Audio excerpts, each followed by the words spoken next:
اعوذ باللہ من الشیطان الرجیم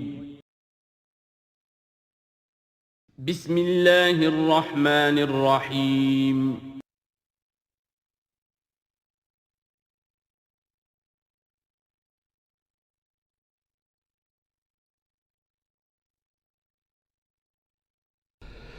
نحمده ونصلي على رسوله الكريم اما بعد فاعوذ بالله من الشيطان الرجيم بسم الله الرحمن الرحيم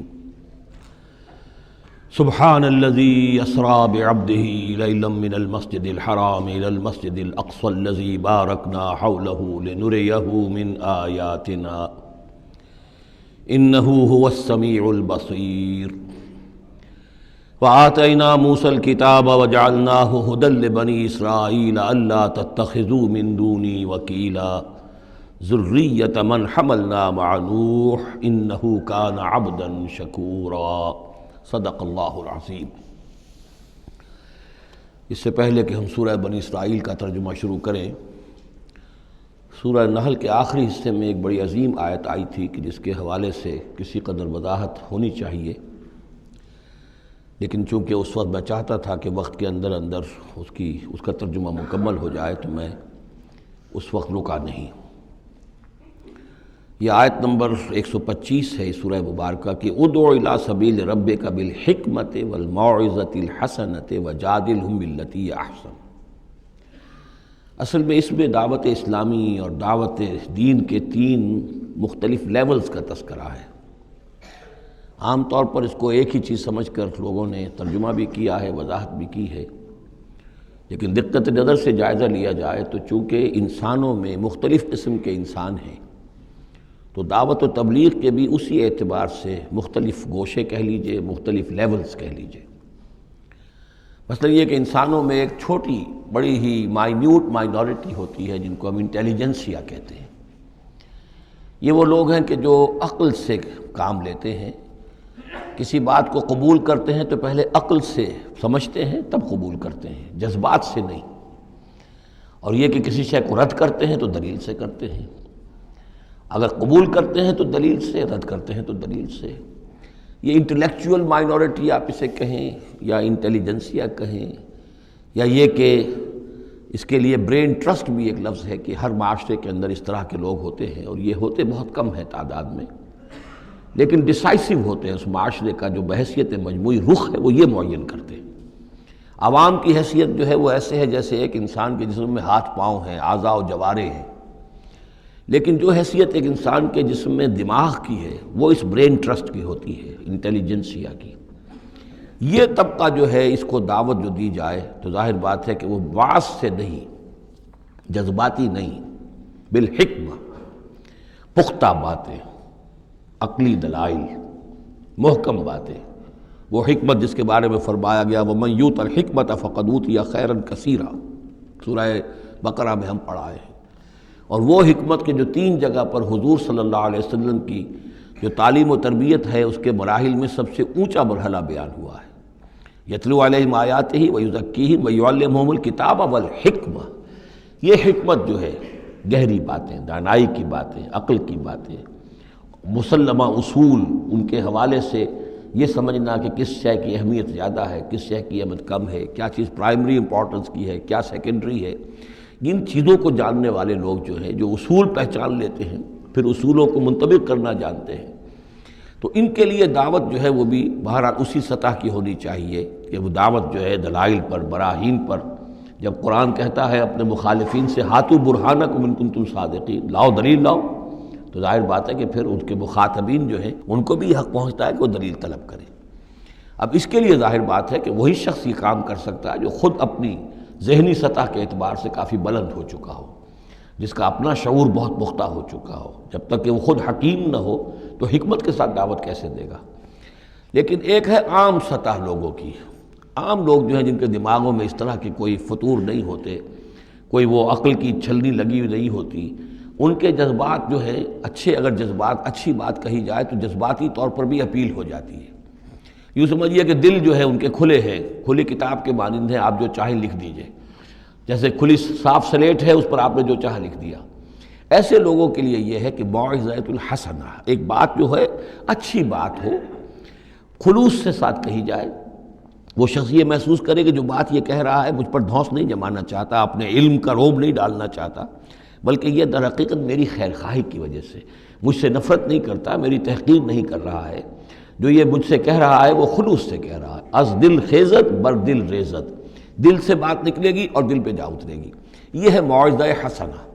عوام الناس کے لیے دعوت جو ہے وہ اس لیول کے اوپر ہوتی ہے، وہ زیادہ عقلی اور منطقی اور بحثیں اور ان کے سامنے فلسفے کی جو ہے وہ کتابیں کھول کر آدمی بیٹھ جائے تو یہ گویا کہ ان پر ظلم ہے،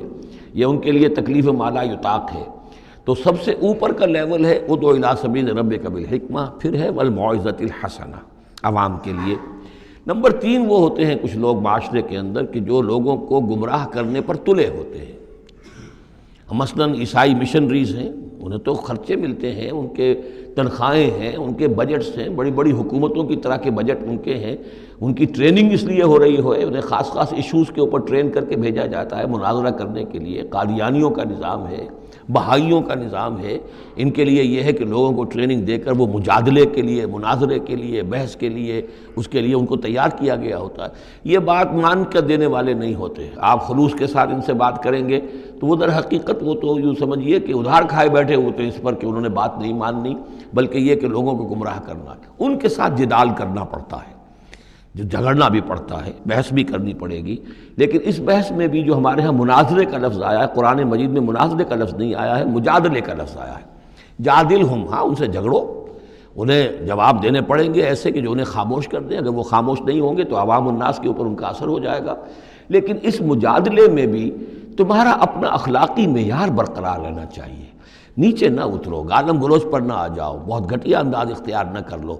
بلکہ جیسے کہا گیا کہ ان کے معبودوں کو گالیاں نہ دینی شروع کر دو، بلکہ یہ کہ اس میں بھی ہمیں آداب، اس کے اندر بھی آداب کو ملحوظ رکھتے ہوئے۔ تو یہ 3 لیولز ہیں، ادع الی سبیل ربک بالحکمۃ والموعظۃ الحسنۃ وجادلہم باللتی احسن۔ اب اس میں ہر ایک کے لیے پھر تیاری کرنی ہوگی۔ قادیانیوں سے مباحثے کرنے کے لیے ظاہر بات ہے عام آدمی نہیں کر سکتا جب تک کہ ان اسپیشل ایشوز کے اوپر اس کو صحیح جو ہے اس کو تعلیم نہ دے دی گئی ہو، اس کے اوپر تربیت نہ ہو گئی ہو۔ اور اسی طریقے سے جو بہائیوں نے کوئی مسائل اٹھائے ہوئے ہیں، منکرین حدیث نے کوئی اٹھائے ہوئے ہیں، تو اس طرح کے لیے جو ہے یہ 3 لیولز ہیں، ان کو سمجھ لیجیے۔ اب آئیے ہم سورہ بنی اسرائیل کی طرف چل رہے ہیں۔ یہ قرآن مجید کے وسط میں 2 عظیم خزانے ہیں حکمت قرآنی کے، سورہ بنی اسرائیل اور سورۃ الکہف، اور یہ نہایت حسین و جمیل جوڑا ہے۔ اس میں جوڑے ہونے کی جو نسبتیں ہیں، نسبت زوجیت، کیا کیا مشابہتیں ہیں، کس کس اعتبار سے کمپلیمنٹری ہیں، وہ تو ظاہر بات ہے کہ میں شروع میں زیادہ وقت نہیں لے سکتا، یہ تو دوران جب ہم ترجمہ کریں گے، پڑھیں گے، بات واضح ہو جائے گی۔ لیکن 1-2 موٹی موٹی باتیں دیکھ لیجئے۔ اس سورت کا آغاز ہو رہا ہے سبحان الذی اسریٰ بعبدہ، اللہ کی تسبیح کے ساتھ۔ سورہ کہف شروع ہوگی الحمدللہ الذی انزل علی عبدہ الکتاب، الحمدللہ، اور حدیث نبوی میں آیا ہے التسبیح نصف المیزان والحمدللہ تملؤہ، نظام جو میزان معرفت خداوندی ہے وہ آدھی ہو جاتی ہے تسبیح سے، سبحان اللہ کہنے سے، اور پر ہو جاتی ہے الحمدللہ کہنے سے۔ یہ دونوں مل کر گویا کہ معرفت خداوندی کا جو بھی انسان کے پاس ہو سکتا ہے اثاثہ اور جو پونجی ہو سکتی ہے اس کی تکمیل ہو جاتی ہے۔ یہ ہم آگے چل کر المسبحات میں اس مضمون پر تفصیلی گفتگو کریں گے، لیکن یہاں نوٹ کر لیجئے تسبیح سے شروع ہو رہی ہے سورہ بنی اسرائیل اور تحمید سے، الحمدللہ الذی انزل علی عبدہ الکتاب۔ پھر یہ کہ یہاں ہے ذکر اللہ اپنے بندے کو لے گیا، وہاں ہے اللہ نے اپنے بندے پر کتاب اتاری، یہ گویا کہ ریسیپروکل معاملہ ہو رہا ہے۔ دونوں جگہ عبد کا لفظ آیا، رسول کا لفظ نہیں آیا۔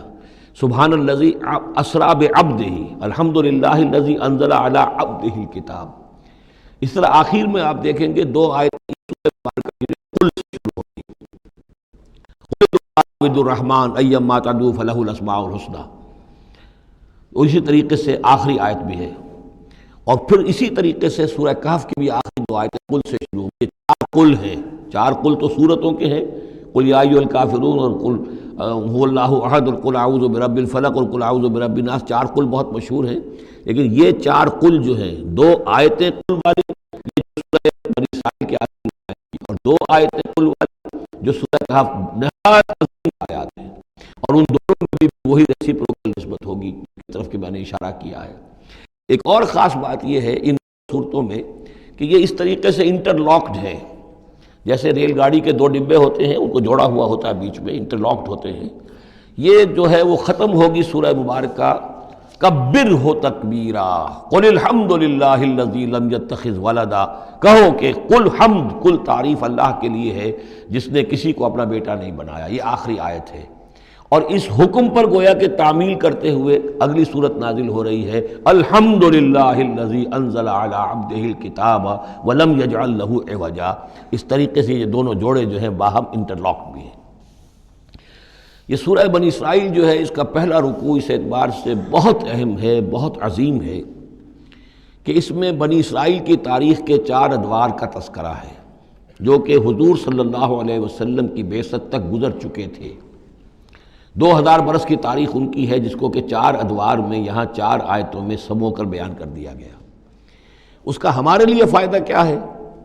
کہ ایک حدیث نبوی میں آیا ہے لَيَأْتِيَنَّ عَلَىٰ أُمَّتِي مَا أَتَىٰ عَلَىٰ بَنِي إِسْرَائِيلَ حَزْوَ النَّعْلِ بِالنَّعْلِ، میری امت پر بھی وہ تمام حالات وارد ہو کر رہیں گے جو بنی اسرائیل پر وارد ہوئے، بالکل ایسے جیسے کہ ایک جوتی دوسری جوتی سے مشابہ ہوتی ہے۔ جوتیوں کا جوڑا زمین پر رکھا ہو تو آپ کو مختلف نظر آئیں گے، جوتیوں کے رخ جو ہیں وہ مختلف ہوں گے پنجوں کے حساب سے، لیکن اگر ان کے تلووں کو جوڑ دیں گے تو معلوم ہوگا کہ ان میں کوئی فرق نہیں ہے۔ تو اسی طریقے سے 4 ادوار امت مسلمہ، امت محمد صلی اللہ علیہ وسلم کی تاریخ کے گزر چکے ہیں۔ تو گویا کہ اپنے آپ کو سمجھنے کے لیے بھی یہ آئینہ جو ہے ان آیات میں جو تاریخ بنی اسرائیل کا آ رہا ہے وہ بہت مفید ہے۔ چنانچہ اس پر میں نے ایک مضمون لکھا تھا،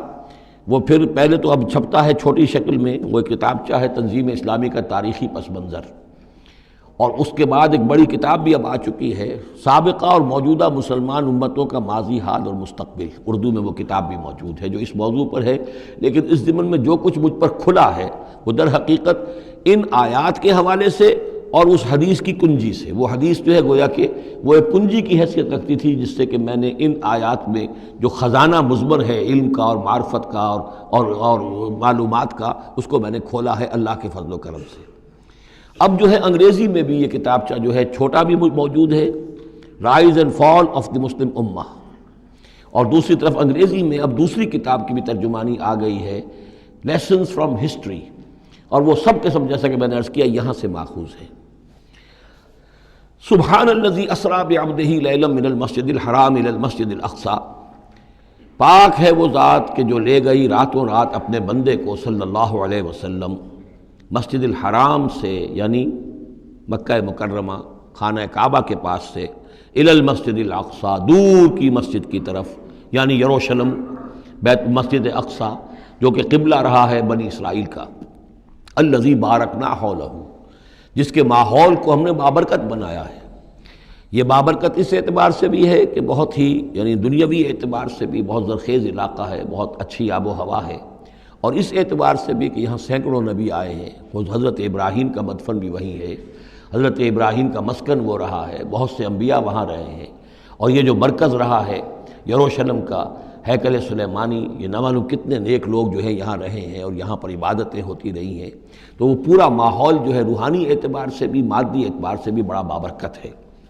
یہ اشارہ ہو رہا ہے معراج کے سفر کی طرف، جس کے 2 حصے ہیں، ایک حصہ زمینی اور حصہ پھر آسمان کی طرف۔ زمینی حصہ یہ ہے کہ مسجد حرام سے اور مسجد اقصی یروشلم تک حضور کو لے جایا گیا، اور اس کے بعد پھر وہاں سے جو ہے اسینٹ، جو اوپر اٹھنا جو ہے آسمانوں کی طرف کا سفر جو ہے وہ شروع ہوا ہے۔ قرآن مجید میں یہاں صرف اس پہلے حصے کا ذکر کیا ہے، اور اس کا خاص سبب کیا ہے؟ اس کا سبب یہ ہے کہ اب گویا کہ اعلان ہو رہا ہے کہ محمد الرسول اللہ صلی اللہ علیہ وسلم کو اللہ تعالیٰ ان دونوں دین کے جو توحید کے عظیم مراکز تھے ان کا متولی بنا رہا ہے، محمد کو اور ان کی امت کو صلی اللہ علیہ وسلم وعلی اصحابہ الصلاۃ والسلام۔ اس حوالے سے آپ کو وہاں لے جایا گیا، وہاں تمام انبیاء کرام ان کی ارواح وہاں جمع ہوئیں، جو بھی ان کو اللہ تعالیٰ نے اس کو جسد دیے ہوں گے، مثالی جسد دیے جن حقیقتوں کو ہم نہیں جان سکتے، یہ تمام جو ہے پھر متشابہات میں آ جائے گا۔ وہاں حضور نے ان کی امامت کی، پھر وہاں سے آسمان کی طرف آپ کا سفر کا جو ہے وہ عروج کا، معراج کا سفر شروع ہوا ہے۔ اس کا ذکر قرآن مجید میں اس دوسرے حصے کا جو ہے وہ پھر سورۃ النجم میں آئے گا مختصر طور پر، یہاں صرف اس کے زمینی حصے کا ذکر ہے۔ سبحان الذی اسریٰ بعبدہ لیلا من المسجد الحرام الی المسجد الاقصی الذی بارکنا حولہ لنریہ من آیاتنا، تاکہ ہم دکھائیں اسے، اپنے بندے کو محمد کو صلی اللہ علیہ وسلم، اپنی آیات۔ انہ هو السمیع العلیم، یقیناً سمیع البصیر، یقیناً وہی اللہ ہے سب کچھ سننے والا، سب کچھ دیکھنے والا۔ اب اس کے بعد وہ جو مرکز تھا وہاں پر، چونکہ بنی اسرائیل کی تاریخ کا وہ مرکز رہا ہے، حضرت سلیمان علیہ السلام نے اس کو تعبیر کیا تھا، تو اب ان کی تاریخ کا حوالہ شروع ہو رہا ہے۔ وَآتَيْنَا مُوسَى الْكِتَابَ، اور ہم نے موسیٰ کو کتاب دی تھی یعنی تورات۔ وَجَعَلْنَاهُ هُدًى لِبَنِي اسرائیل، اور ہم نے اسے بنایا تھا ہدایت نامہ، رہنمائی بنی اسرائیل کے لیے۔ وہ ہدى للناس اس معنی میں نہیں تھی کہ تمام نوع انسانی کے لیے ہو، بلکہ وہ در حقیقت بنی اسرائیل کے لیے ہدایت نامہ۔ وَجَعَلْنَاهُ هُدًى لِبَنِي اسرائیل أَلَّا تَتَّخِذُوا مِن دُونِي وَكِیلًا، اور اس کی تعلیم کا لب لباب اور خلاصہ، توحید کا اصل جو جوہر ہے، مغز ہے، وہ کیا ہے؟ اللہ کے سوا کسی کو کارساز نہ سمجھو، مت پکڑو کسی اور کو میرے سوا کارساز، کسی پر تمہارا بھروسہ، کسی پر توکل نہ ہو میرے سوا۔ یہ توحید کا لب لباب ہے اور خلاصہ ہے۔ ذریۃ من حملنا مع نوح، اے وہ لوگوں جو اولاد ہو ان کی جن کو ہم نے اٹھایا تھا نوح کے ساتھ، سوار کیا تھا کشتی میں نوح کے ساتھ۔ حضرت نوح علیہ السلام کے 3 بیٹے، سام، حام، یافس، اور ظاہر بات ہے سام ہی کی نسل ہے یہ کہ جس میں حضرت ابراہیم کی پیدائش ہوئی، اور انہی کی نسل ہے یہ بنی اسرائیل۔ تو گویا کہ یہاں ذکر ہو رہا ہے کہ وہ جو لوگ حضرت نوح علیہ السلام کے ساتھ بچا لیے گئے تھے ان کی کشتی میں، انہی میں سے ایک کی نسل تم ہو۔ ذریۃ من حملنا مع نوح انہ کان عبدا شکورا، یقیناً وہ ہمارا بہت ہی شکر گزار بندہ تھا، حضرت نوح علیہ السلام کے بارے میں۔ وَقَضَيْنَا إِلَىٰ بَنِي إِسْرَائِيلَ فِي الْكِتَابِ لَتُفْسِدُنَّ فِي الْأَرْضِ مَرَّتَيْنِ، اور ہم نے یہ پہلے ہی متنبہ کر دیا تھا بنی اسرائیل کو کتاب میں کہ 2 مرتبہ تم زمین میں بڑا فساد بچاؤ گے۔ وَلَتَعْلُنَّ عُلُوًّا كَبِيرًا، اور بہت ہی تم سرکشی کرو گے، بہت بڑی سرکشی کرو گے۔ یعنی 2 ادوار تم پر ایسے آئیں گے، شرارتیں کرو گے، سرکشی کرو گے، دین سے دور ہو جاؤ گے، لہو و لعب میں مبتلا ہو جاؤ گے، عیاشیوں کے اندر، اور اس میں تمہارا جو ہے اللہ تعالیٰ کی طرف سے پھر تمہارے اوپر عذاب کے کوڑے برسیں گے۔ اب یہاں پہ بٹوین دی لائن یہ ہے کہ اس سے پہلے ان کا ایک دور آیا کہ جس کے اندر ان کو اللہ تعالیٰ نے ان پر رحمتیں فرمائیں۔ چونکہ ہم کچھ چیزیں پڑھ چکے ہیں تاریخ بنی اسرائیل کے ضمن میں، وہ ذہن میں رکھیے۔ حضرت موسیٰ علیہ السلام لے کر نکلے بنی اسرائیل کو مصر سے، تو یہ 1400 قبل مسیح کی بات ہے۔ اس کے بعد وہ آئے ہیں، تورات انہیں ملی ہے جبکہ وہ جبل طور کے پاس پڑاؤ ڈالا ہے۔ وہاں سے پھر شمال مشرق کی طرف چلے ہیں، جب کہا گیا کہ جنگ کرو قوم نے انکار کر دیا، تو 40 برس تک کی سزا مل گئی ان کی بزدلی کی وجہ سے۔ 40 برس تک وہ اسی صحرا میں بھٹکتے پھرے۔ اسی دوران حضرت موسیٰ کا انتقال ہو گیا اور حضرت ہارون کا بھی انتقال ہو گیا۔ لیکن پھر صحرا میں جو نسل پیدا ہوئی وہ پلی بڑھی، وہ ہمت والی تھی، مشقت دیکھی ہوئی تھی اس نے پھر جنگ کی اور جہاد کیا۔ حضرت یوشع ابن نون جو خلیفہ اول تھے حضرت موسیٰ علیہ السلام کے، ان کی سرکردگی میں تو فلسطین فتح کر لیا۔ پہلا شہر جو فتح ہوا وہ اریحا یا جریکو ہے، تو آج بھی موجود ہے وہ شہر۔ اس کے بعد انہوں نے کچھ عرصے کے اندر پورا فلسطین فتح کر لیا،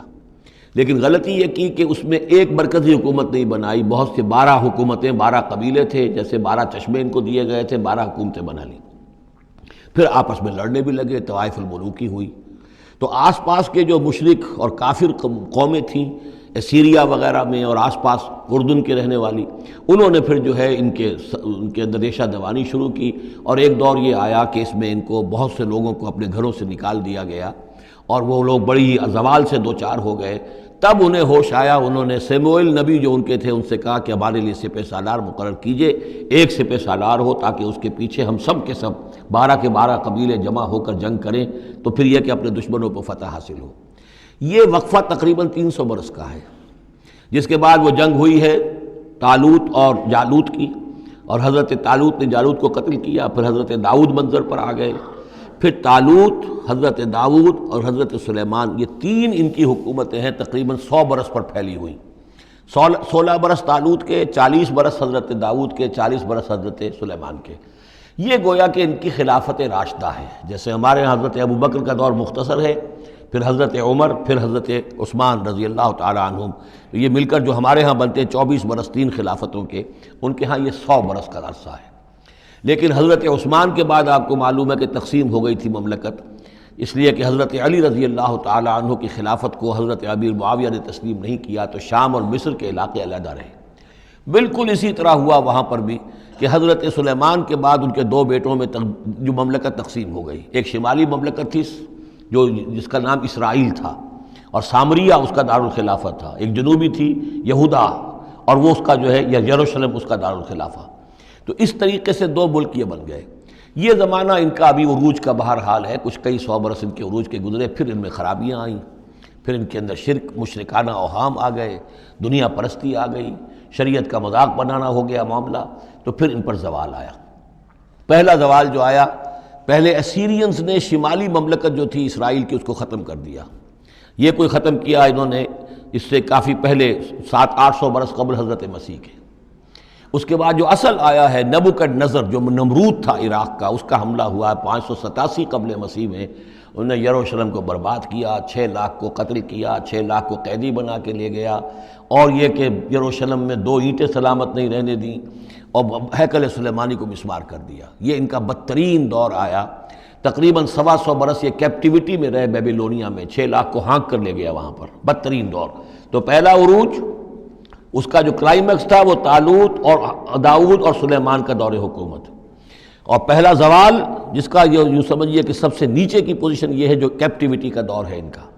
اس کے بعد حضرت عزیر علیہ السلام ان میں آئے، اللہ نے بھیجا، انہوں نے دعوت اصلاح توبہ کی منادی کی، پھر یہ لوگ کچھ ٹھیک ہوئے۔ ادھر یہ کہ ایران نے حملہ کیا تھا عراق پر اور ان کو آزاد کر دیا تھا کہ جاؤ تم، کہ خورس نے، ذوالقرنین نے، کہ تم جاؤ اور جا کر اپنا شہر دوبارہ آباد کر لو، تو یہ پھر آ گئے، حضرت عزیر کے ساتھ ہو کر آئے ہیں۔ تو یہ تقریباً 458 قبل مسیح میں پھر یہ دوبارہ آئے ہیں۔ تو یہ سمجھیے کہ 125 برس تک یہ جو شہر ہے اجڑا پڑا رہا ہے۔ اسی دوران میں حضرت عزیر کو اللہ تعالیٰ نے 100 برس کے لیے سلائے بھی رکھا ہے، وہ موت ان پر طاری کر دی تھی جو سورہ بقرہ میں ہم پڑھ کر آئے ہیں۔ یہ سارے واقعات کو آپ یوں سمجھ لیجئے کہ یہ علیحدہ علیحدہ ٹکڑے جو ہم نے پڑھے ان کو جوڑ لیجئے۔ بہرحال پھر ان کے اندر یہ کہ ایک نیکی کی تحریک چلی، پھر ان کے اندر لوگوں نے توبہ کی، پھر اللہ نے انہیں دوبارہ ایک عروج عطا کیا، مکابی سلطنت قائم ہوئی، اور وہ جہاں تک دنیاوی حدود ہیں، زمینی حدود، وہ حضرت سلیمان کی مملکت سے بھی بڑی تھی۔ یہ ان کا دوسرا دور عروج ہے۔ لیکن پھر ان کے اندر زوال آیا، پھر خرابی آئی، پھر وہی دنیا پرستی، وہی عیاشیاں، وہی بدماشیاں، وہی مشرکانہ اوہام۔ اس کے نتیجے میں پھر ان پر جو کوڑے پڑے ہیں وہ پہلے تو پڑے ہیں یونانیوں کے ہاتھوں، سکندر مقدونی نے پہلے فتح کیا ان کو، پھر سلیوکس جو اس کا سپہ سالار تھا وہ ان پر حکمران رہا ہے۔ اس کے بعد یہ ہے کہ پھر رومنز آ گئے، رومنز نے ان کو فتح کر لیا، ان کی حکومتیں چلتی رہیں۔ یہ دوسرا دور ہے۔ اس دور میں پھر یہ ہے کہ رومن ہی کے ہاتھوں سن 70 عیسوی میں دوبارہ یروشلم تباہ و برباد ہوا،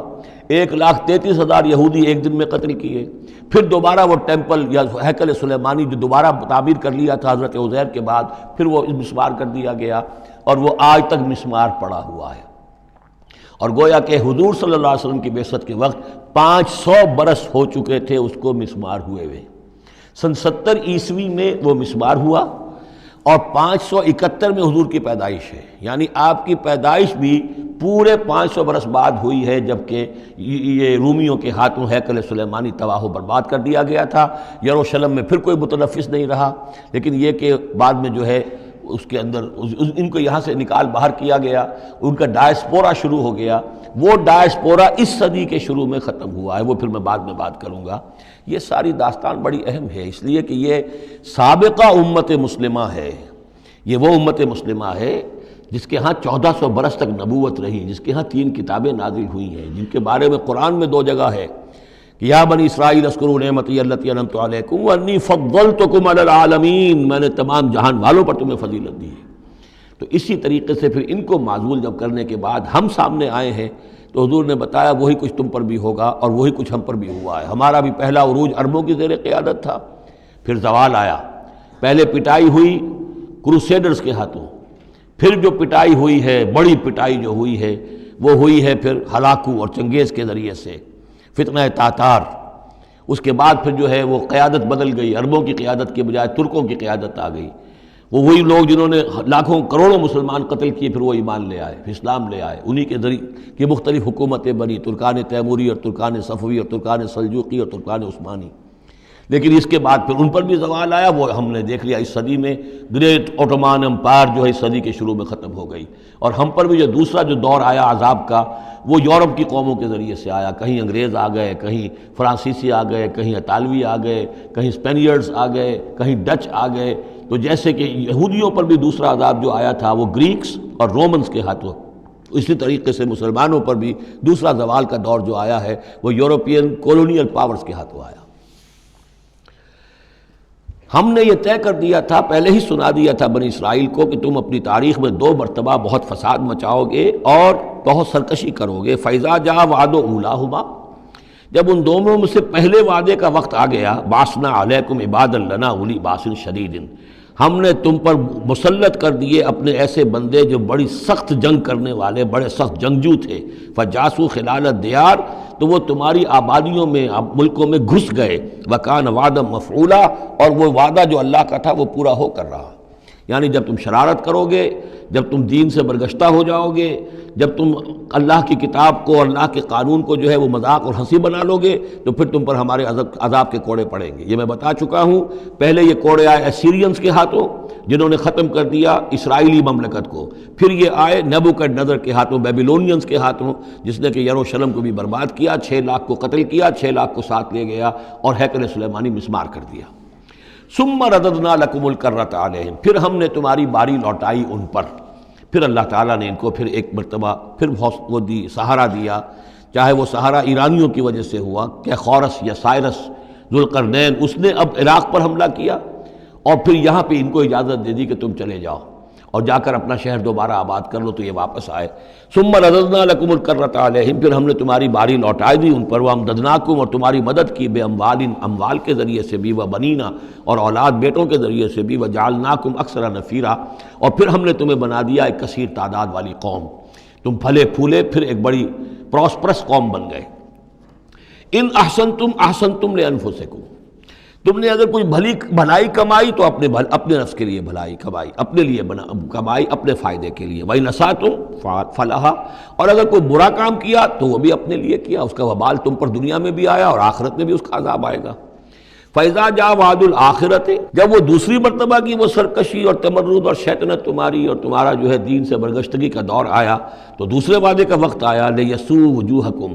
یہاں وہ الفاظ محذوف سمجھیے، بَعَثْنَا عَلَيْكُمْ عِبَادًا لَنَا أُولِي بَأْسٍ شَدِيدٍ، وہ گویا کہ الفاظ یہاں ریپیٹ نہیں کیے گئے۔ دوبارہ پھر ہم نے تمہارے اوپر ایسے زوردار لوگوں کو مسلط کیا، لِيَسُوءُ وُجُوهَكُمْ، تاکہ وہ تمہارے چہروں کو بگاڑ دیں، تمہارے حلیے بگاڑ دیں۔ وَلِيَدْخُلُوا الْمَسْجِدَ كَمَا دَخَلُوهُ أَوَّلَ مَرَّةٍ، اور وہ داخل ہوں مسجد میں، یعنی مسجد اقصیٰ میں، ہیکل سلیمانی میں، جیسے کہ وہ داخل ہوئے تھے پہلی مرتبہ۔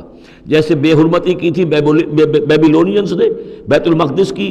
اور ہیکل سلیمانی کی، ایسی ہی بے حرمتی پھر کی ہے ٹائٹس رومی نے سن 70 عیسوی میں اس ہیکل کی بھی، اور ہیکل کو مسمار کر دیا۔ لِيَدْخُلُوا الْمَسْجِدَ كَمَا دَخَلُوهُ أَوَّلَ مَرَّةٍ وَلِيُتَبِّرُوا مَا عَلَوْا تَتْبِيرًا، اور یہ کہ تباہ و برباد کر دیں ہر اس شے کو جس کے اوپر بھی ان کو اختیار اور قبضہ حاصل ہو جائے۔ عَسَىٰ رَبُّكُمْ أَن يَرْحَمَكُمْ، یہ دور گزر چکے 2000 برس، یعنی ان کا سیکنڈ جو سمجھیے کہ زوال کی انتہا تھی وہ چلی آ رہی تھی 500 برس سے محمد الرسول اللہ صلی اللہ علیہ وسلم کی بعثت کے وقت تک۔ ایک عروج، ایک زوال، پھر عروج، پھر زوال، اور زوال کو 500 برس ہو گئے تھے جب کہ حضور کی بعثت ہوئی اور یہ قرآن نازل ہوا۔ ان حالات میں کہا جا رہا ہے عسیٰ ربکم ان یرحمکم، تمہارا رب اب بھی تم پر رحم فرمانے کو تیار ہے، ممکن ہے کہ تمہارا رب تم پر رحم کرے۔ وَإِنْ عُدْتُمْ، اگر تم نے وہی روش اختیار کی، وہی کفر کیا، وہی حق کو ماننے سے انکار کیا اور اعراض کیا، عدنا، پھر ہم وہی کچھ کریں گے جو ہم نے پہلے کیا تھا۔ وَجَعَلْنَا جَهَنَّمَ لِلْكَافِرِينَ حَصِيرًا، اور ہم نے کافروں کے لیے جہنم کو تو باڑا بنا رکھا ہے، جیل تو بنا رکھی ہے ہم نے جو ان سب کا احاطہ کر لے گی۔ جس طرح کہ جانوروں کے باڑے میں بند کر دیا جاتا ہے، اسی طریقے سے قید خانہ ہم نے تیار کر رکھا۔ آخرت کا قید خانہ تو ہے ہی، اس دنیا میں بھی تم پر عذاب کے کوڑے برسیں گے۔ ان ھذا القرآن یہدی للتی ہی اقوم، دیکھو اب یہ قرآن جو ہم نازل کر رہے ہیں اپنے بندے محمد پر صلی اللہ علیہ وسلم، یہ گویا کہ اب شاہ درا ہے، اللہ کی رحمت میں داخل ہونا ہے تو اس سے داخل ہونا ہوگا، اس کو مانو تو تمہارے لیے اللہ کی رحمتوں کے دروازے پھر کھل جائیں گے، جو بھی اللہ نے وعدے کیے ہیں اپنے اس آخری نبی اور ان کی امت کے لیے تم بھی اس میں شامل ہو جاؤ گے، انہی کی برکتوں سے تم بھی حصہ پاؤ گے۔ ان ھذا القرآن یہدی للتی ہے اقوم، یقیناً یہ قرآن ہے جو اب راستہ دکھا رہا ہے اور رہنمائی کر رہا ہے اس راہ کی طرف جو سب سے سیدھی ہے، اقوم۔ وَيُبَشِّرُ الْمُؤْمِنِينَ، اور بشارت دیتا اہل ایمان کو، الَّذِينَ يَعْمَلُونَ الصَّالِحَاتِ، جو نیک عمل بھی کریں، أَنَّ لَهُمْ أَجْرًا كَبِيرًا، کہ ان کے لیے بہت بڑا اجر ہے، وَأَنَّ الَّذِينَ لَا يُؤْمِنُونَ بِالْآخِرَةِ۔ اب دیکھیے جہاں بھی وہ بات آتی ہے عمل کی خرابی کی تو ایمان بالآخرہ کا تذکرہ،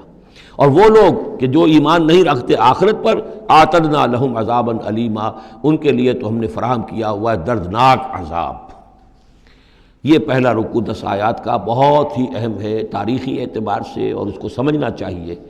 یہ خد و خال یہ ہماری ہی گویا کہ امت مسلمہ ایک ہم ہیں، الحمدللہ امت محمد میں شامل ہے، لیکن یہ بھی ایک امت مسلمہ تھی، یہ سابقہ امت مسلمہ ہے، اور ابھی یہ ختم نہیں ہوئی، یہ موجود ہے۔ اگر ڈپوزڈ ہے، معزول کر دی گئی ہے، وہ دوسری بات ہے، اور تقریباً 2000 برس سے یہ بڑے سختیوں کے اندر تھی، لیکن اب تقریباً 100 برس سے یہ ابھر کر آ گئی ہے، اور یوں سمجھیے کہ اب 2 پتنگیں اوپر چڑھ رہی ہیں۔ ایک سابقہ امت مسلمہ کی 1917 سے چڑھنی شروع ہوئی، بالفور ڈکلریشن، 1948 میں اسرائیل بن گیا، 1967 میں اسرائیل کی جو توسیع ہو گئی، 1991 میں آپ کو معلوم ہے کہ جو اس کا اربوں میں ایک ہی دشمن ہو سکتا تھا جس سے اسے خطرہ تھا، عراق، اس کا برکس نکال دیا گیا۔ اب وہ اس پورے علاقے کے اندر تو کتنی بڑی طاقت ہے کہ کسی عرب ملک کے اندر یہ جرت نہیں ہے کہ وہ اسرائیل کا مقابلہ کر سکے، لیکن یہ کہ امت مسلمہ میں بھی رنائسنس شروع ہوا ہے، یہ بھی اپنے انتہائی زوال کو پہنچ چکی تھی اس صدی کے آغاز میں۔ پہلی جنگ عظیم کے بعد جب سلطنت عثمانیہ ختم ہوئی، خلافت ختم ہو گئی 1924 میں،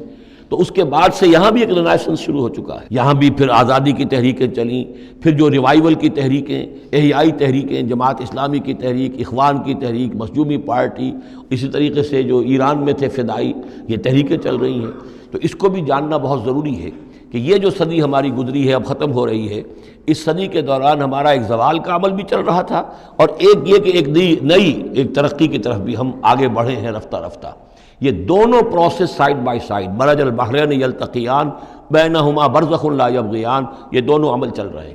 ان تمام چیزوں کا صحیح اندازہ ہونا چاہیے، ذہن میں خاکہ ہونا چاہیے، تاکہ کوئی شخص دین کی خدمت کر رہا ہو تو اسے معلوم ہو زمان و مکان کے اعتبار سے میں کہاں ہوں، کس جگہ کھڑا ہوں، ماضی کیا ہے، سامنے کیا ہے، داہنے بائیں کیا حالات ہیں۔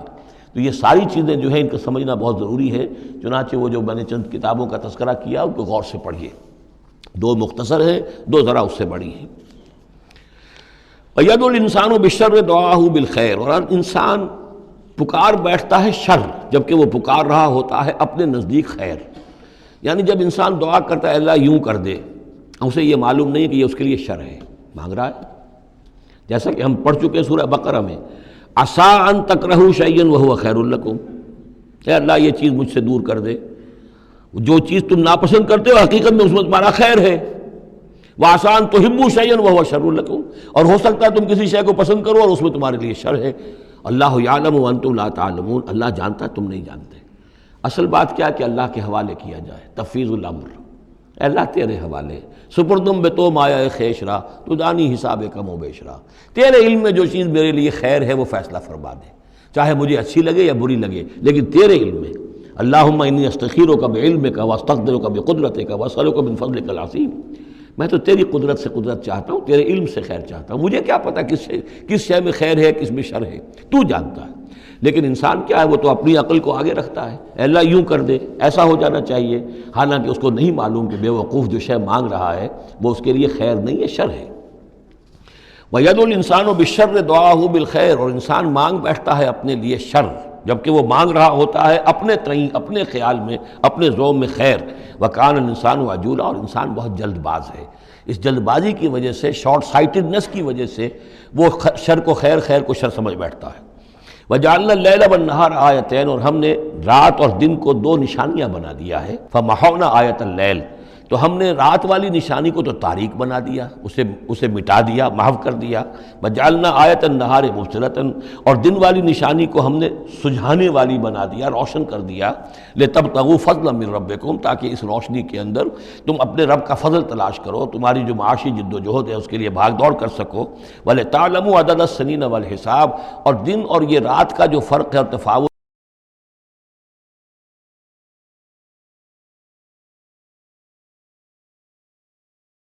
نظام الاوقات ہے.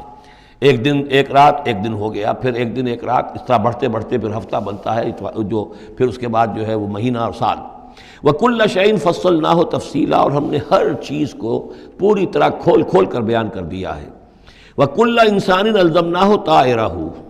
فِي عُنُقِهِ، اور ہر انسان کے ہم نے چپکا دیا ہے اس کی قسمت یا اس کی نحوست یا اس کی خوشبختی یا اس کی جو بھی ہے بدقسمتی، یہ سب چیزیں انسان کی اپنی گردن میں ہم نے کہیں چپکا دی ہیں. اب اللہ جانے کہ یہ کوئی واقعتاً اس کی کوئی مادی حقیقت بھی ہے، شاید کوئی گلینڈ ایسا ہو ابھی جو ابھی تک ہمارے ڈسیکشن میں نہ آیا ہو، کوئی بہت ہی مائکروسکوپک ہو، اور اس میں کوئی بڑا ہی یوں سمجھیے کہ مائکروسکوپک کمپیوٹر اللہ نے لگا رکھا ہے. یہ سب ہو سکتا ہے، کچھ ممکن نہیں کہ پھر ہمیں کہیں معلوم ہو کہ یہاں پر کوئی چیز ہے، اونقی اس کی گردن میں کوئی شے ہے کہ جو ہم نے وہاں پہ لٹکا دی ہے. وَكُلَّ إِنسَانٍ أَلْزَمْنَاهُ طَائِرَهُ، طائر کا لفظ جو آتا ہے عام طور پر تو نحوست کے لیے آتا ہے، لیکن یہ کہ اس کے ساتھ یہ جو بھی قسمت ہے، کسی کا مقسوم ہے، جو بھی اس کو ملنا ہے، یہ ساری چیزیں جو ہیں انسان کی، وہ ہر انسان کے ساتھ گویا کہ اس کی وہ کتاب الکتاب میں سے اللہ تعالیٰ نے جو اس کا کھاتا ہے، اس کا ڈیبٹ کریڈٹ وہ یہاں پر لگا دیا ہے. وَنُخْرِجُ لَهُ يَوْمَ الْقِيَامَةِ كِتَابًا يَلْقَاهُ مَنشُورًا، اور ہم نکال لیں گے اس کے لیے قیامت کے دن اسے ایک کتاب کی شکل میں جسے وہ پڑھے گا، کھلی ہوئی کتاب.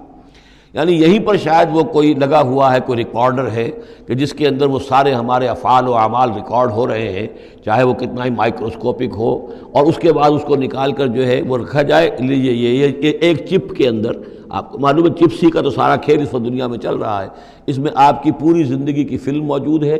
آپ نے ایک ایک حرف جو زبان سے نکالا وہ موجود ہے، آپ کے ذہن میں جو جو خیالات آتے رہے وہ موجود ہیں، آپ کے دل میں جو جو نیتیں پروان چڑھتی رہی وہ موجود ہیں. وہ ایک چپ جو ہے کفایت کرے گا. وَكُلَّ إِنسَانٍ أَلْزَمْنَاهُ طَائِرَهُ فِي عُنُقِهِ وَنُخْرِجُ لَهُ يَوْمَ الْقِيَامَةِ كِتَابًا يَلْقَاهُ مَنشُورًا، اور کہہ دیا جائے گا اقرا کتابک، خود پڑھ لو اپنی کتاب، یہ اپنا اعمال نامہ خود پڑھ لو. کفا بنفسک اليوم علیک حسیبا، تم خود بھی آج کافی ہو کہ حساب کر لو، ڈیبٹ کریڈٹ کا حساب جوڑ لو، یہ سارا تمہارے سامنے تمہارا کچا چٹھا موجود ہے. من اہتدی فانما یہتدی لنفسہ، جو کوئی بھی ہدایت پر آتا ہے، ہدایت کو اختیار کرتا ہے تو وہ اپنے بھلے کے لیے، اپنے فائدے کے لیے. ومن ضل فانما یضل علیہا، اور جو گمراہ ہوتا ہے تو ظاہر بات ہے وہ اپنے اوپر ہی اس کا وبال لے گا. گمراہ ہوتا ہے اپنے اوپر، اپنے خلاف، اپنے اوپر ہی وبال لے گا. ولا تزر وازرۃ وزر اخری، اور دیکھو نہیں ہوگی کوئی جان اٹھانے والی کسی اور کے جان کے بوجھ کو، ہر ایک کو اپنا بوجھ خود اٹھانا ہے. جو بھی آپ کے اعمال کا انبار ہے وہ آپ کے کندھوں پر ہوگا، کوئی اور نہیں اٹھا سکے گا. وما كنا معذبين حتى نبعث رسولا ومن ضل ولا تزر وازرة وزر اخرى وما كنا معذبين حتى نبعث رسولا. یہ میں نے پہلے بھی حوالہ دیا تھا. آج یہ اللہ کی سنت رہی ہے کہ کسی قوم کے اوپر عذاب ہلاکت، عذاب استیصال، چھوٹے عذاب تو آتے رہتے تھے، لیکن یہ کہ بڑا عذاب جس سے کہ قوم کو نسیہ منسیہ کر دیا جائے، جیسے قوم نوح اور قوم ہود اور قوم صالح پر آئے وغیرہ، ان کے بارے میں اللہ کا قانون یہ ہے کہ جب تک رسول کو نہ بھیج دیا جائے، رسول حق کا حق ہونا واضح نہ کر دے، کوئی اشتباہ نہ رہے، حق مبرہن ہو جائے، اتمام حجت ہو جائے. رسلا مبشرین و منذرین لئلا یکون للناس علی اللہ حجت بعد الرسل، پھر اس کے بعد عذاب آتا تھا. وما كنا معذبین حتی نبعث رسولا، ہم عذاب دینے والے نہیں رہے ہیں جب تک کہ رسول نہ بھیج دیں. وَإِذَا أَرَدْنَا أَن نُهْلِكَ قَرْيَةً أَمَرْنَا مُتْرَفِيهَا، اور جب ہم فیصلہ کر لیتے تھے کہ کسی بستی کو یا کسی علاقے کے رہنے والوں کو ہلاک کرنا ہے تو پھر ہم کھلی چھوٹ دے دیتے تھے اس کے جو مرفہ الحال لوگ ہوتے تھے، دولت والے، پیسے والے، ان کی رسی دراز کرتے تھے. فَفَسَقُوا فِيهَا، وہ خوب ادھم مچاتے تھے، فسق و فجور، لہو و لعب، عیاشیاں، بدماشیاں، اس کا بازار گرم کر دیتے تھے. فحق علیہ القول، یہاں تک کہ وہ گویا کہ بھٹی پوری طرح دہک جاتی تھی اور وہ بستی یا وہ علاقہ جو عذاب الہی کا پورے طور پر مستحق ہو جاتا تھا. وحق علیہ القول فدمرناها تدمیرا، تو پھر ہم اسے، اس بستی کو اکھاڑ کر پٹخ دیتے تھے، اللہ کی طرف سے عذاب آ جاتا تھا. یعنی یہ بتایا جا رہا ہے کہ عذاب آنے میں سب سے بڑا حصہ جو ہوتا ہے کسی قوم کے سرمایہ داروں کا ہوتا ہے، ان کی رنگ رلیاں، ان کے جو بھی ان کے عیش اور ان کی عیاشیاں اور ان کی بدماشیاں جو ہیں، در حقیقت وہ عوام اگر روک نہیں رہے تو وہ بھی مجرم ہو گئے۔ ہاں جو روکنے والے ہیں، نہیں منکر کرنے والے، ان کو اللہ تعالیٰ بچا لیتا ہے، ورنہ یہ کہ جن لوگوں نے ان کو روکا نہیں، گویا کہ وہ انہی کے حکم میں ہیں۔ وَكَمْ أَهْلَكْنَا مِنَ الْقُرُونِ مِن بَعْدِ نوح، اور کتنی ہی نسلوں اور قوموں کو ہم نے ہلاک کیا ہے نوح کی قوم کے بعد۔ وَكَفَىٰ بِرَبِّكَ بِذُنُوبِ عِبَادِهِ خَبِيرًا بَصِيرًا، اور آپ کا رب کافی ہے لوگوں کے گناہوں سے واقف ہونے کے اعتبار سے، وہ جانتا ہے۔ کفا بربک بذنوب عبادہ خبیرا بصیرا، خبیر اور بصیر ہونے کے اعتبار سے خوب جانتا ہے کس نے کیا کمایا ہے، کس نے کون کون سے گناہ جو ہیں اپنے نامہ اعمال میں درج کرائے ہیں۔ یہ جو اب آیتیں آ رہی ہیں یہ اس موضوع پر، اگرچہ یہ موضوع جو ہے قرآن مجید میں بار بار آتا ہے، لیکن یہ مقام اس موضوع کے لیے ذروۂ سنام ہے قرآن کا، چوٹی یہ ہے اس موضوع پر۔ وہ موضوع کیا ہے؟ من کان یرید العاجلۃ عجلنا لہ فیہا ما نشاء لمن نرید، جو کوئی عاجلہ کا طلبگار بنتا ہے، اس دنیا ہی کا طالب ہے، یہیں کا عیش، یہیں کا آرام، یہیں کی دولت، یہیں کا نام، یہیں کی شہرت، یہیں کا اقتدار، بس یہیں کا چاہیے، یہی چاہیے۔ من کانا یرید العاجلۃ، جو ارادہ کر رہا ہے اسی کا، عجلنا لہ فیہا، تو ہم جلد دے دیتے ہیں اسے اس میں سے، کچھ دولت دے دیں گے، کچھ اور شہرت دے دیں گے، کچھ دنوں کے لیے وزیر اعظم بنا دیں گے، کچھ اور کر دیں گے، ان کی محنت جو ہے اس کو کسی نہ کسی درجے میں کامیاب کر دیں گے، لیکن دو شرطوں کے ساتھ۔ ما نشاء لمن نرید، جتنا ہم چاہیں گے اور جس کے لیے چاہیں گے۔ یہ ضروری نہیں کہ ہر شخص جو دنیا کا طالب ہے دنیا اسے مل ہی جائے۔ بہت سے ایسے لوگ ہوتے ہیں وہ ساری عمر اپنے آپ کو ہلکان بھی کر دیتے ہیں، دنیا پھر بھی ہاتھ نہیں آتی، ایسا بھی ہوتا ہے۔ یہ اللہ کا فیصلہ ہوتا ہے، جتنا ہم چاہتے ہیں، جس کو چاہتے ہیں، دنیا میں اس کی محنت کا نتیجہ دے دیتے ہیں۔ من کان یرید العاجلۃ عجلنا لہ فیہا ما نشاء لمن نرید ثم جعلنا لہ جہنم، پھر چونکہ وہ طالب دنیا کا تھا، اس میں سے ہم نے انہیں دے دیا جتنا چاہا، پھر اس کے لیے ہم جہنم مقرر کر دیتے ہیں، یصلاھا مذموما مدحورا، اس میں وہ داخل ہوگا مذمت زدہ ہو کر اور دھکے دیے جا کر۔ اب دوسری طرف من اراد الآخرۃ، اب یہ ہے اصل شے جس کو لٹمس ٹیسٹ میں کہتا ہوں۔ ہر شخص اپنے گریبان میں جھانکے، میں طالب آخرت ہوں یا طالب دنیا ہوں؟ دنیا کی بجائے یہ لفظ عاجلہ آیا ہے، دنیا بھی مؤنث ہے، ادنا قریب کی شے کو کہتے ہیں ادنا، اور اس کا مؤنث دنیا۔ عاجل جلدی والی شے، دنیا جو ہے یہ زندگی نقد ہے اور یہ فوری طور پر ہے، یہاں کی جو راحت ہے وہ بھی نقد ہے، یہاں کی تکلیف ہے وہ بھی نقد ہے، فوری طور پر محسوس ہو جاتی ہے۔ آخرت کی راحت بھی ابھی وہ بعد میں آنے والی شے ہے، اور وہاں کا عذاب بھی بعد میں آنے والا، اس لیے وہ آخرہ ہے۔ تو آخرہ کے مقابلے میں یا دنیا کا لفظ آئے گا یا عاجلہ کا لفظ آئے گا۔ من کان یرید العاجلۃ عجلنا لہ فیہا ما نشاء لمن نرید ثم جعلنا لہ جہنم یصلاھا مذموما مدحورا ومن اراد الآخرۃ وسعی لہا سعیہا وہو مومن، جو آخرت کا طالب ہو اور صرف کہنے میں نہ ہو،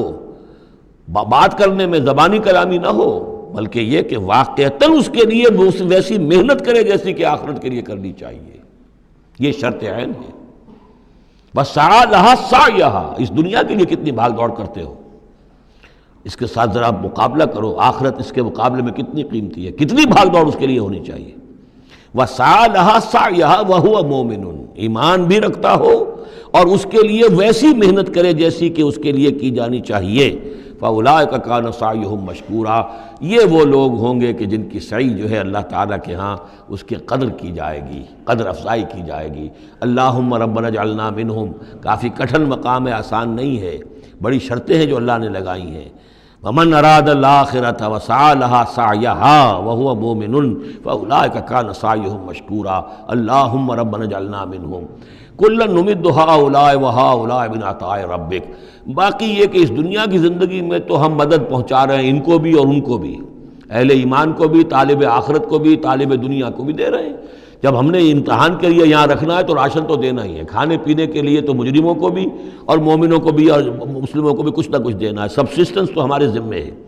یہ تیرے رب کی عطا میں سے ہے، وما کان عطاء ربک محظورا، اور آپ کے رب کی عطا جو ہے وہ روکی نہیں جا سکتی۔ یعنی مسلمان یہ چاہیں کہ کافروں کو کچھ نہ دیا جائے، یہ نہیں، یہاں کا معاملہ ہم نے کھلا چھوڑا ہوا ہے۔ اس میں یہ کہ آپ چاہیں انہیں کچھ نہ ملے، وہ یہ آپ کی بات پوری نہیں ہوگی۔ انظر کیف فضلنا بعضهم علی بعض،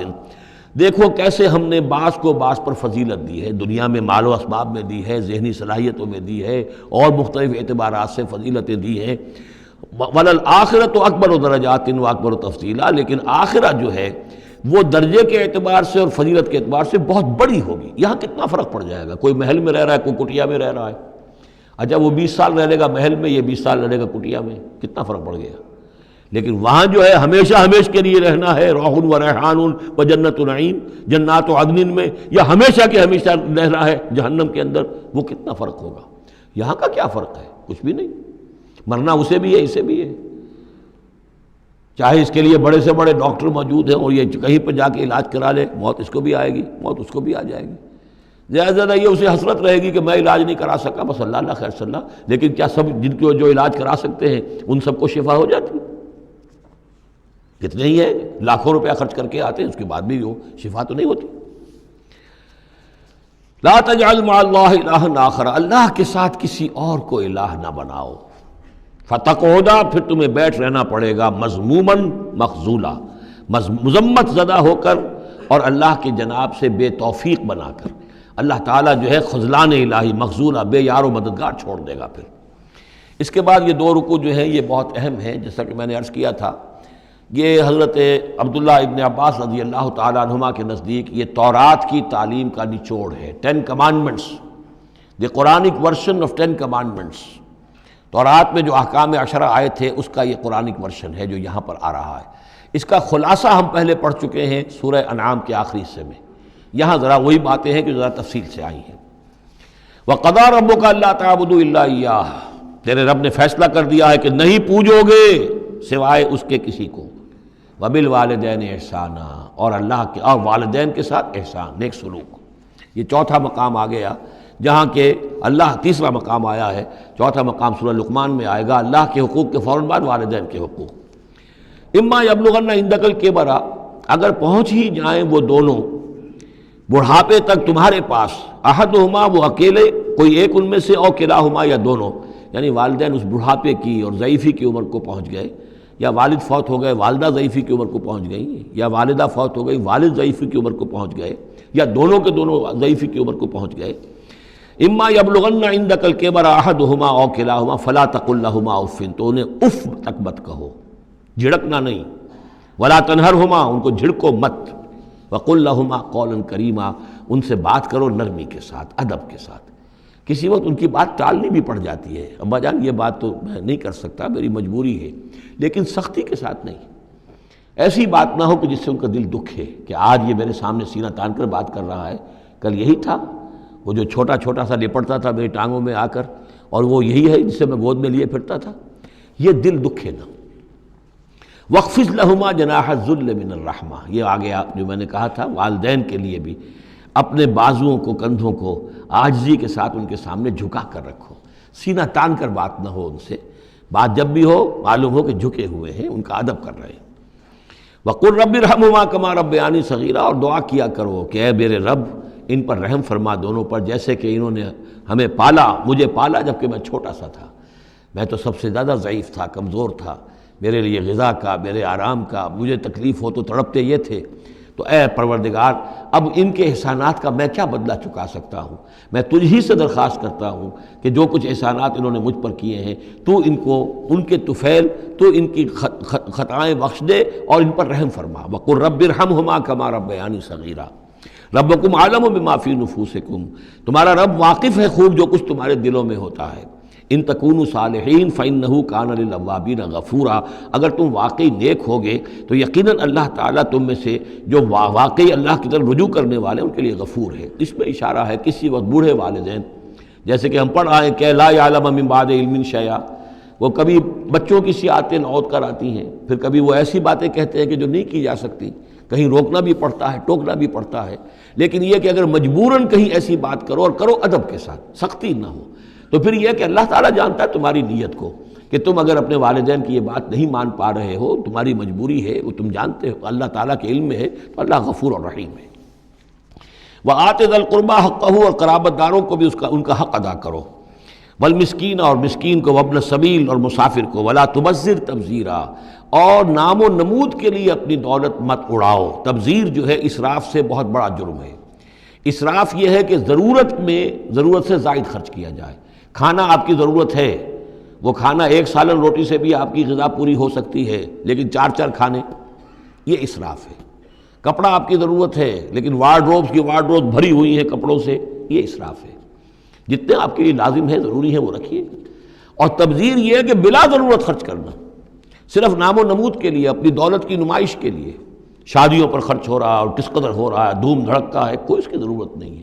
یہ ہے تبذیر۔ ولا تبذر تبذیرا، اپنی دولت کو نام و نمود کے لیے مت اڑاؤ۔ ان المبذرین کانوا اخوان الشیاطین، یقیناً یہ مبذرین جو ہیں، یہ فضول خرچی کرنے والے، بیکار دولت اڑانے والے، اپنی دولت کی نمائش کے لیے، یہ شیطانوں کے بھائی ہیں۔ یہ کیوں ہے؟ یہ بات جب میری سمجھ میں آئی تھی تو بہت قرآن مجید کے ایک اعجاز کا ایک پہلو مجھ پر منکشف ہوا تھا کہ وہ جو آیت ہم پڑھ چکے سورہ مائدہ میں، شیطان کیا چاہتا ہے؟ انما یرید الشیطان ان یوقع بینکم العداوۃ والبغضاء فی الخمر والمیسر، شیطان یہ چاہتا ہے کہ تمہارے مابین دشمنی پیدا کرے، بغض پیدا کر دے شراب اور جوئے کے ذریعے سے۔ وہی بغض اور دشمنی جو ہے وہ اس سے پیدا ہوتی ہے کہ کسی سیٹھ صاحب کی بیٹی کی شادی ہے اور اس پر جو کچھ ہو رہا ہے، وہ جو پوری کوٹھی جو ہے وہ بنی ہوئی ہے، بقائے نور بنی ہوئی ہے اور دھوپ دھڑ رہا ہے۔ اچھا، اسی سیٹھ صاحب کا کوئی شوفر بھی ہوگا، کوئی پہرے دار ہوگا، کوئی مالی ہوگا، کوئی اس کا خانسامہ ہوگا، اس کی بچی شاید بوڑھی ہو رہی ہو، اس کے ہاتھ پیلے نہیں ہو رہے ہیں، کیا ہوگا اس کے دل میں؟ کیا چھریاں نہیں چل رہی ہوں گی اس کے دل میں؟ کیا پھر محبت پیدا ہوگی یا نفرت پیدا ہوگی؟ پھر تو ایسا ہوگا کہ جب اس کا داؤ چلے گا، یہ پیٹ پھاڑے گا اپنے اس سیٹھ کا اور لے کر جائے گا۔ یہ ہے وہ دشمنی ڈالنے والی بات، تبذیر جو ہے، جس سے کہ دشمنی پیدا ہوتی، طبقاتی شعور پیدا ہوتا ہے، ہیوز اور ہیو ناٹس کے درمیان ایک جو خلیج ہے وہ زیادہ سے زیادہ جو ہے گہری اور چوڑی ہوتی چلی جاتی ہے۔ وَكَانَ الشَّيْطَانُ لِرَبِّهِ كَفُورًا، اور یقیناً شیطان اپنے رب کا بہت ہی ناشکرا تھا۔ وَإِمَّا تُعْرِضَنَّ عَنْهُمْ ابْتِغَاءَ رَحْمَةٍ مِّن رَّبِّكَ تَرْجُوهَا، اور اگر تمہیں اعراض کرنا ہی پڑ جائے ان سے، یعنی قرابت دار ہے، کوئی اور آپ سے کوئی سائل آ گیا ہے، کوئی اور ہے جو آپ سے کوئی مدد چاہ رہا ہے، اگر آپ کو اعراض کرنا ہی پڑ جائے، کیوں؟ ابتغاء رحمت من ربک ترجوہا، کہ خود تم اپنے رب کی رحمت کے ابھی امیدوار ہو، یعنی اس وقت تمہارے پاس کچھ نہیں ہے، تم بھی امید میں ہو کہ اللہ تعالیٰ تمہیں بھی نواز دے، تمہارے پاس کچھ نہیں ہے، تو اگر اپنے قرابت داروں سے یا ان سے اعراض کرنا پڑ رہا ہے، فَقُلْ لَهُمْ قَوْلًا مَيْسُورًا، تو بات ان سے وہ کرو کہ جو بڑی نرم ہو، شرافت کے ساتھ، انہیں جھڑکو نہیں۔ وَلَا تَجْعَلْ يَدَكَ مَغْلُولَةً إِلَىٰ عُنُقِكَ، اور نہ تو اپنے ہاتھ کو باندھ لو اپنی گردن کے ساتھ، یہ اصل میں کنایا ہے، استعارہ ہے بخل سے، کہ ہاتھ بندھا ہوا ہے، اس ہاتھ سے کچھ نکل ہی نہیں سکتا، کسی کو کچھ خیر جو ہے وہ مل ہی نہیں سکتا۔ وَلَا تَبْسُطْهَا كُلَّ الْبَسْطِ، اور نہ ہی ہاتھ کو کھول دو پورا کا پورا، یعنی یہ کہ بسا اوقات انسان کے اندر نیکی کا جذبہ اتنا جوش کھاتا ہے کہ سب کچھ اللہ کی راہ میں دے کر خود فقیر ہو جائے، یہ بھی نہیں، بلکہ یہ کہ ایک اعتدال کی رعایت ہونی چاہیے۔ فَتَقْعُدَ مَلُومًا مَحْسُورًا، ایک وقت میں جذبات کے رو میں آ کر تو یہ سب کچھ کر بیٹھے، اور بعد میں تم جو ہے بیٹھے رہو گے الزام کھائے ہوئے اور ہارے ہوئے، اور پھر ہو سکتا ہے کہ الٹا یہ خیال ہو کہ کیا حماقت میں کر بیٹھا، مجھے جو ہے ذرا اس میں اعتدال کی روش اختیار کرنی چاہیے تھی۔ اس میں بسا اوقات ایسا ہوتا ہے کہ انسان یہ سمجھتا ہے کہ یہ غریب آدمی میرا رشتہ دار جو ہے، میں اس کی کسی نہ کسی طریقے سے اب اس کے حالات بگڑے ہوئے ٹھیک کر ہی دوں، لہذا وہ اپنی امکانی حد تک مدد کر رہا ہے، لیکن حالات ٹھیک نہیں ہو رہے اس کے، تو فرمایا ان ربک یبسط الرزق لمن یشاء ویقدر، یہ جو ہے کسی شخص کے اوپر رزق کشادہ ہو جانا اور کسی کے اوپر رزق کی تنگی ہو جانا، یہ تمہارے اختیار میں نہیں ہے، یہ تیرے رب کے اختیار میں ہے، اللہ کے اختیار میں ہے، لہذا اپنا سا فرض ادا کرو جو تم کر سکتے ہو، معقول طریقے سے، معتدل طریقے سے، متوازن طریقے سے وہ کرو، تم یہ نہ سمجھو کہ تم کسی کے حالات کو بدلنے پر قادر ہو۔ ان ربک یبسط الرزق لمن یشاء ویقدر، یہ تو تیرا رب ہی ہے کہ جو کھول دیتا ہے رزق جس کے لیے چاہتا ہے، کشادہ کر دیتا ہے اور تنگ کر دیتا ہے جس کے لیے چاہتا ہے۔ انہ کان بعبادہ خبیرا بصیرا، یقیناً وہ اپنے بندوں کے حق میں اپنے بندوں سے پوری طرح باخبر ہے اور ان کے حالات کو دیکھ رہا ہے۔ ولا تقتلوا اولادکم خشیۃ املاق، اور اپنی اولاد کو قتل مت کرو مفلسی کے اندیشے سے۔ اب یہ جو ہمارے ہاں برتھ کنٹرول کی پوری تحریک ہے پوری دنیا میں، اور مالتھوس صاحب کے زمانے سے جو تحریک چلی تھی، اور یہ کنٹرول جو ہے آبادی کا، پاپولیشن کنٹرول، تو اگرچہ ہم یہ تو نہیں کہہ سکتے کہ اس کی ساری شکلیں حرام مطلق ہیں، بعض شکلیں اس کی جائز ہیں، اور اس کے لیے ہم صرف یہ کہہ سکیں گے کہ وہ مکروہات میں شامل ہے، لیکن یہ کہ ایک تحریک کی حیثیت سے در حقیقت یہ نفی ہے ایمان کی۔ اللہ پر توکل نہیں ہے، اللہ کے رازق ہونے پر بھروسہ نہیں ہے، اپنے حساب کتاب کو جوڑ رہے ہو، تمہیں کیا پتہ اللہ کے خزانے کون کون سے ہیں؟ ابھی کچھ عرصے پہلے ہمیں پتہ ہی نہیں تھا کہ سمندر کے اندر سے کیا کچھ غذا نکل آئے گی اور کتنی عمدہ غذا ہوگی۔ یہ گوشت جو آپ کو سمندر سے ملتا ہے یہ کس قدر عمدہ ہے صحت کے لیے۔ باقی جو گوشت ہم کھاتے ہیں اوپر سے ریڈ میٹ، اس کے اندر کیا کیا ہیزرڈز ہیں اور کیا کیا خرابیاں ہماری صحت کے لیے، اور یہ جو ہے جو ہمیں ملتا ہے سمندر سے یہ کس قدر عمدہ ہے، لحمن طریہ جو ہم پڑھ چکے ہیں، تو معلوم نہیں تھا۔ اسی اعتبار سے جان لیجئے کہ تم اپنی اولاد کو قتل نہ کرو، اگرچہ جو بھی یعنی یوں سمجھیے کہ کنٹراسیپٹیو میتھڈ جو ہیں اس کے اوپر قتل کا اطلاق تو نہیں ہوگا، البتہ یہ کہ اگر باقاعدہ ایبارشن ہوتی ہے تو وہ تو یقیناً قتل ہی کے زد میں آئے گی۔ وَلَا تَقْتُلُوا أَوْلَادَكُمْ خَشْيَةَ إِمْلَاقٍ نَحْنُ نَرْزُقُهُمْ وَإِيَّاكُمْ، ہم ہی ان کو بھی رزق پہنچائیں گے اور تمہیں بھی ہم دیتے ہیں۔ تم سمجھتے ہو کہ تمہیں رزق خود اپنے ذریعے سے مل رہا ہے، یہ رزق ہم نے ہے جو تمہیں دیا ہے۔ إِنَّ قَتْلَهُمْ كَانَ خِطًا كَبِيرًا، یقیناً ان کو قتل کرنا جو ہے بہت بڑی خطا ہے۔ وَلَا تَقْرَبُوا الزِّنَا، اور زنا کے قریب تک مت جاؤ۔ اب یہاں پر یہ نہیں کہا کہ زنا مت کرو، زنا سے تو بہت فاصلے پر رہو، keep at a safe distance.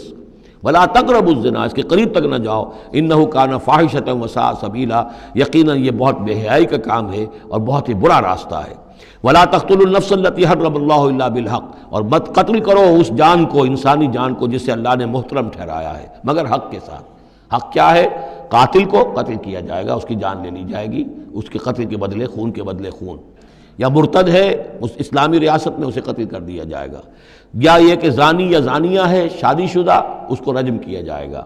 یا یہ ہے کہ اور بھی کوئی قتل کی جو ہے جس کے اوپر یہ کہ عائد ہو جائے، کافر ہے حربی ہے،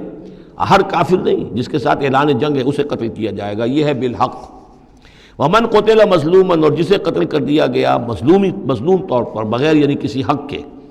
ظلم سے، فقط جعلنا لولیہ سلطانا، تو اس کے ولی کو ہم نے ایک اختیار دیا ہے، اس کے اختیار ہے اب جو مقتول ہے اسلامی قانون میں اس کے ورثاء کو اختیار حاصل ہے، چاہے تو وہ قاتل کی جان لے لیں، اصرار کریں اس پر کہ ہم خون کا بدلہ خون، جان کا بدلہ جان لیں گے، چاہے اسے معاف کر دیں، اور چاہے تو خوب بہا لے کر اور جو رقم لے کر جو ہے اس کو معاف کر دیں۔ یہ تین شکلیں ہیں، لیکن اختیار ان کے پاس ہے، حکومت کے پاس نہیں ہے، کوئی جج یہ فیصلہ نہیں کر سکتا، کوئی صدر مملکت جو ہے اس کا مختار نہیں ہے، جو ہمارے دستور میں ان کو اختیار دے رکھا ہے وہ اسلام کے صریح منافی ہے۔ یہ تو در حقیقت اختیار ہے صرف مقتول کے ورثاء کا۔ فلا یسرف فی القتل، تو وہ بھی قتل میں حد سے تجاوز نہ کرے، یہ نہ کرے کہ ایک آدمی قتل کیا اس کے قبیلے والوں نے ہم ان کے 10 قتل کریں گے، نہیں، یہ نہیں، بلکہ یہ کہ ایک قاتل جو ہے در حقیقت قتل کے بدلے اسی قاتل کی جان لی جائے گی۔ انہو کانا منصورا، اس کی مدد کی جائے گی، یعنی جو بھی مقتول کے ورثاء ہیں ان کی مدد کی جائے گی۔ ریاست کا کام یہ ہے کہ وہ قاتل کو تلاش کرے، قاتل کو پکڑے، مقدمہ چلائے، اس پر ثبوت فراہم کرنا، یہ سارا ریاست کا کام ہے، لیکن مقدمے میں مدعی ریاست نہیں ہے۔ ہمارے ہاں غلطی یہ کہ اسٹیٹ ورسس وہ قانون جو مقدمہ بنتا ہے اس میں مدعی حکومت ہوتی ہے، یہ نہیں ہے، ریاست نہیں ہے، بلکہ مدعی جو ہے وہ مقتول کے ورثاء ہیں اسلام میں قتل کے مقدمات میں۔ وَلَا تَقْرَبُوا مَالَ الْيَتِيمِ إِلَّا بِالَّتِي أَحْسَنُ، یہ آیت ہم پہلے بھی پڑھ چکے ہیں، اور یتیم کے مال کے قریب تک بھی مت آؤ مگر بہترین طریقے سے، اس کی حفاظت کرو اور اس کو سنبھال کر رکھو، اس کو ضائع نہ کرو، اسے کھانے اور ہڑپ کرنے کی کوشش نہ کرو، حتیٰ یبلغ اشدہ، یہاں تک کہ وہ اپنی پوری قوت کو پہنچ جائے، پوری جوانی کو پہنچ جائے، سمجھ کو پہنچ جائے، بالغ ہو جائے۔ وَأَوْفُوا بِالْعَهْدِ، اور عہد کو پورا کرو، ان العہد کان مسئولا، یقیناً عہد جو ہے معاہدہ جب بھی ہو جائے اس کے بارے میں مسئولیت ہے اللہ کے ہاں، جواب دہی کرنی پڑے گی، باس پرس ہوگی۔ وَأَوْفُوا الْكَيْلَ إِذَا كِلْتُمْ، اور جب بھی تم ناپو تو پورا ماپو، پیمانہ پورا بھرو۔